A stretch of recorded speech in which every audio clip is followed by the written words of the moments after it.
Hola, vamos a iniciar con la cápsula de síntesis de contenidos de lengua y literatura para el nivel de primero medio. Lo primero que vamos a repasar son las epopeyas. Estas consisten en una composición literaria que generalmente está escrita en verso, en la que se cuentan las hazañas de un personaje heroico. Generalmente estas forman parte de un pueblo y han pasado desde la tradición oral a la tradición escrita. Dentro de las características que conocemos sobre la epopeya está, primero, que utilizan un lenguaje más elaborado, además de estar escritas en verso, ¿ya? Constan de muchos epítetos. Estos son adjetivos que se utilizan para poder describir a un personaje, dependiendo de las características que él posee. Y además, un lenguaje complejo, ya sale de lo más coloquial y utiliza palabras que a veces nos podrían parecer un poquito difíciles de comprender. Lo segundo es que hacen referencias a las tradiciones de un pueblo. Generalmente hacen también referencia a momentos muy importantes de la historia y tratan de dejar escritos los valores y virtudes que poseía la gente en ese entonces y que son relevantes para la sociedad a la que está dirigida. También tenemos como tercera característica que se nos narran las hazañas de un héroe. Aquí hay un personaje principal que suele ser un héroe de epopeya. No es un héroe como el que conocemos ahora, como los superhéroes, sino que es un guerrero que tiene que cumplir una misión. ¿Ya? Este héroe posee muchas características que lo hacen ser un modelo para la sociedad. Alguien que todos quisieran a lo mejor seguir. Lo cuarto es que las temáticas que más se repiten en las epopeyas son las guerras y los viajes. Esto porque, como les decía, que el héroe es el personaje principal, él necesita certificarse de alguna forma, o sea, que el resto lo reconozca como un héroe. Y la mejor manera de hacer eso es emprender un viaje para poder cumplir su misión y enfrentarse a sus enemigos en una guerra. Lo quinto es que tiene un sentido didáctico, o sea, lo que busca es que los demás conozcan, comprendan y aprendan de esto eh, las acciones importantes y además, como les mencionaba anteriormente, los valores, las características que debe poseer un hombre de bien, por decirlo de alguna forma, y que éstas sean conocidas por las futuras generaciones. ¿Qué significa que los personajes sean heroicos? Significa que tienen que cumplir con algunas características que son típicas de estos tipos de personajes en la epopeya.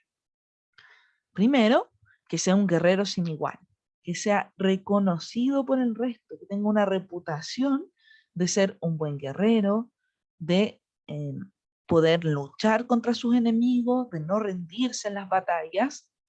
Lo segundo es que sea humilde, que realice acciones por el bien propio o por el bien común, ya buscando siempre lo mejor para, ya sea su pueblo o su vida o su entorno familiar. No solamente por la gloria. Y lo tercero es que batalla con enemigos sobrenaturales.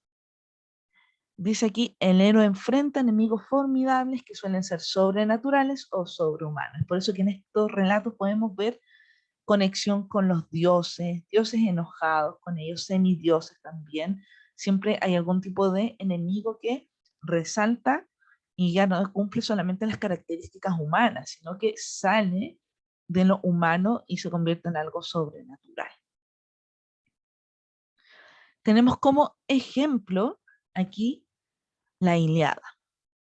La Ilíada es un libro, una epopeya, escrita por Homero, que narra la guerra entre troyanos y griegos. Esta guerra empieza cuando París el hijo del rey de Troya, rapta a Helena, esposa de Menelao, quien era hermano del rey Agamenón. Ahí empieza esta guerra, con el rapto entonces de Helena. ¿Qué sucede aquí?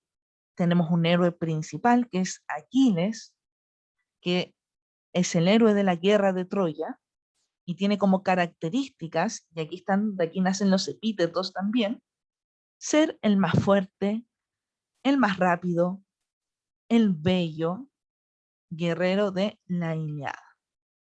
Esta guerra transcurre históricamente alrededor del 800 a.C. Y ahí, como les decía yo, se convierte en parte del relato oral y las tradiciones de un pueblo. Se empieza a ver la Ilíada de forma escrita alrededor de los años 400 a.C., es decir que por 400 años, un espacio de tiempo no menor, esta epopeya se mantuvo dentro de la tradición oral y después pasó a ser parte de la tradición escrita. Ahora vamos a repasar con los tipos de contextos. Primero, tenemos el contexto de producción. Y este nos indica qué estaba sucediendo en el mundo cuando se escribió el texto. Luego tenemos el contexto de referencia, que nos indica qué pasaba en el mundo que narra el texto. ¿Ya? Porque esto se puede situar en distintas épocas. Es decir, yo puedo escribir un texto hoy en día y situarlo en la época del año 1800, por ejemplo. Lo puedo situar en la época de la conquista española también. ¿Ya? El contexto de referencia es donde yo sitúo la historia al momento de escribir. Y el contexto de recepción, como lo dice la palabra, es cuando nosotros recepcionamos, cuando leemos el texto que fue escrito. Bien, entonces, si nosotros hacemos este ejercicio con la Ilíada, ¿qué podríamos encontrar? Tenemos como contexto de producción, en su forma escrita, el año 400 a.C. Ese es el contexto de producción, ¿ya? Porque ahí se escribió la obra. Luego tendríamos el contexto de referencia. El contexto de referencia es el año 800 a.C. Y finalmente tenemos el contexto de recepción, que sería el año 2021, porque estamos hablando de él, si nosotros lo leyéramos, obviamente. ¿Qué datos nos dan los contextos? Por ejemplo, el contexto de producción nos habla mucho eh, al respecto de lo que sucedía en la sociedad, qué era admisible y qué no era admisible, ¿ya? Cómo se peleaban las batallas, cómo eran las relaciones humanas entre las personas, cómo se conformaba la sociedad. Y es uno de los más importantes porque aunque esté referenciado en otra época, de igual forma se nota en lo escrito.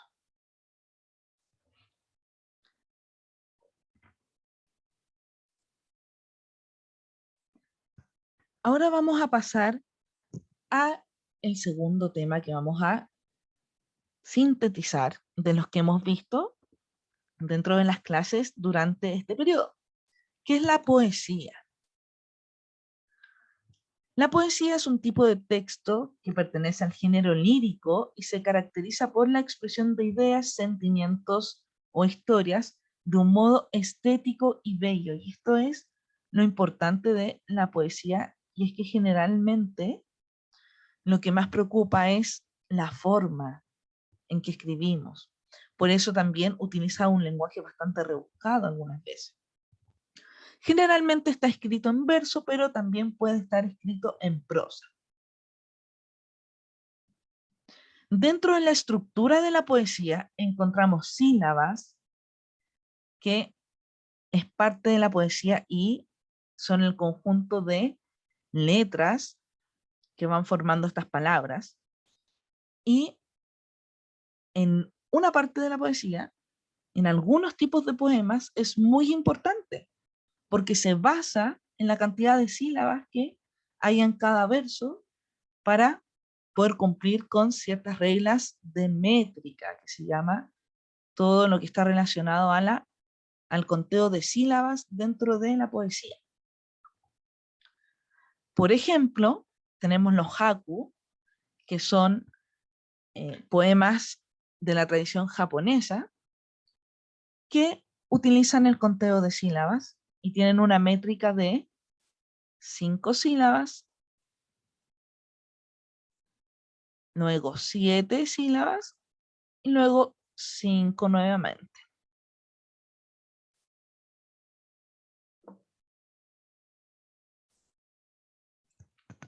Los haiku, como les decía, solo tienen una estrofa, que es esta que está compuesta aquí por 3 versos, uno de 5, otro de 7 y otro de 5 sílabas. Los versos, por su parte, son las oraciones que van componiendo las estrofas. Cada una tiene una cantidad de sílabas determinada, a veces puede ser libre también. Y las estrofas son las cantidades de versos. Ahora vamos a verlo más claramente. Aquí tenemos el ejemplo de un poema. El poema completo es la composición. Luego está dividido por estrofas que podrían ser comparables con los párrafos del texto narrativo, pero aquí se llaman estrofas. Y cada estrofa está compuesta por versos. Ejemplo, en la primera estrofa podemos ver que tiene 4 versos, porque hay 4 oraciones. Cada uno de esos versos está compuesto por sílabas, ¿ya? Y el conteo de esas sílabas se llama métrica. Necesitamos saber algunos elementos para poder analizar correctamente un poema. Y aquí vamos a evidenciar los más importantes. Tenemos el hablante lírico, que es quien habla en el poema, a quien le atribuimos nosotros las emociones, los sentimientos y las ideas, y tenemos que siempre diferenciarlo del autor, ¿ya? Porque el autor se puede posicionar a través de diferentes hablantes líricos cuando escribe. Luego tenemos el motivo lírico, que es sobre lo que se trata el poema. Son los temas que más se van repitiendo en este poema y nos van mostrando el motivo. Y finalmente tenemos el temple de ánimo. El temple de ánimo es lo que siente lo que siente el hablante lírico. ¿Qué está expresando? ¿Qué emoción está expresando a partir de lo que nos dice a través de la poesía? Y tenemos un ejemplo aquí. Miro al cielo y lloro, porque la luna ya no brilla, porque tus ojos ya no la iluminan, porque tus ojos ya no la quieren. El sol ya no me da su calor, porque lo alimentaba tu amor. Vivo en un invierno permanente que al verano no quiso llamar. Entonces tenemos como hablante lírico a un hombre o una mujer, porque no hay ninguna marca dentro del texto que me diga si es hombre o mujer, pero sabemos que es una persona que sufre porque su amado o amada no está con él o con ella. Luego tenemos como motivo lírico el amor perdido, ¿ya? No está la persona amada, entonces se perdió ese amor. Finalmente tenemos como temple de ánimo la nostalgia, ¿ya? Porque está mirando al cielo y ve todo un poco menos luminoso, porque siente nostalgia de ese amor que ya no está. Bien, con eso finalizamos la cápsula del día de hoy. Hasta la próxima. Nos vemos en clases.